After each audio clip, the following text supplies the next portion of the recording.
A day in my life as a high school student at age of 13. Kaya naman samahan niyo naman nga ako sa kaganapan ko dito naman talaga sa bahay.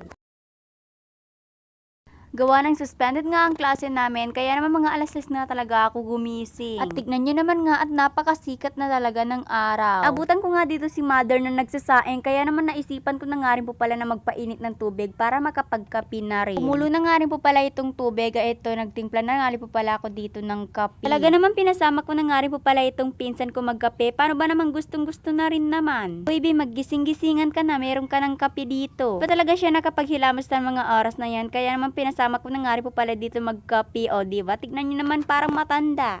Huy, ang cute mo. Ali after nga nun, kumain na rin nga po pala kami, pero hindi ko na nga rin po pala na videohan. At eto, naghuhugas na nga rin po pala ako dito ng pinagkainan. Actually, si ate nga rin po pala yung naghuhugas, kaya naman tumulong na nga rin po pala ako. Para makatulong, ito na nga rin po pala yung ginawa ko pagkatapos niya. Tapos maglalaba pa nga po pala ako sa mga oras na yan. Paano ba naman yung talagang walang klase? Hindi ko na nga rin po pala na videohan ng paglalaba ko. Paano ba naman lobat ang ate girl mo? Fast forward na nga rin po pala, pagkatapos ko nga rin po pala maglaba at eto, naligo na nga rin po pala ako sa mga oras na yan. At tignan nyo naman nga at full white na nga ang ate girl mo. At ayan, paalis nga po pala ako. Paano ba naman magwa-wifi nga po pala ako? At gawa ng Friday nga today at kailangan naman nga natin umuwi agad. Fast forward na nga rin po pala, umuwi na nga rin po pala ako sa mga oras na yan. Gawa ng Friday nga today at kailangan naman talaga magsasala ang mga tao. Actually, hapon na rin po pala sa mga oras na yan. Kaya naman inayaya nga po pala ako dito ng kasama ko. Paano ba naman pupunta daw siya sa school? Kailangan ko yung samahan, baka umiyak yan. Huy, joke lang. Ayan, naglalakad nga po pala ako papuntang bahay niya. Paano ba naman sabi niya susunduhin ko daw siya? Maabutan ko nga po pala siya sa bahay niya at eto, paalis na rin po pala kami at on the way na rin po pala kami sa mga oras na yan. Tapos habang paalis nga po pala kami at eto, wala nga po pala kaming masakyan dito. Buti na nga rin naman nga talaga at dumaan ito si kuya para pasakayin kami. Ang swerte mo naman. Ako baka nalilito na nga rin talaga kayo at pagpasyensyahan na nga rin po pala itong video ko. Paano ba namang natutuwa nga po pala kami dito? Paano ba naman hindi nga po pala namin kilala yung nasakyan namin at pagpasensyahan nyo nga talaga. Hindi ko na nga rin po pala naayos ang pag-video ko. At ang sinwerte ang babaita.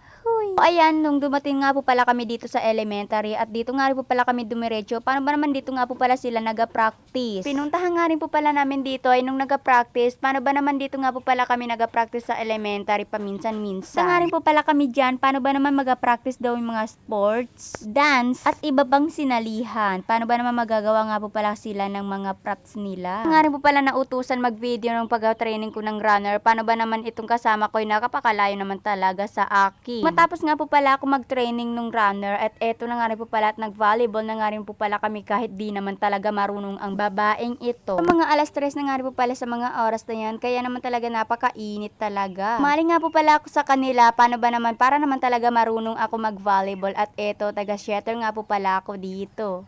Cheater? Wag kang maging cheater sa bola lang. Char. Kung mag-cheater dyan, baka may...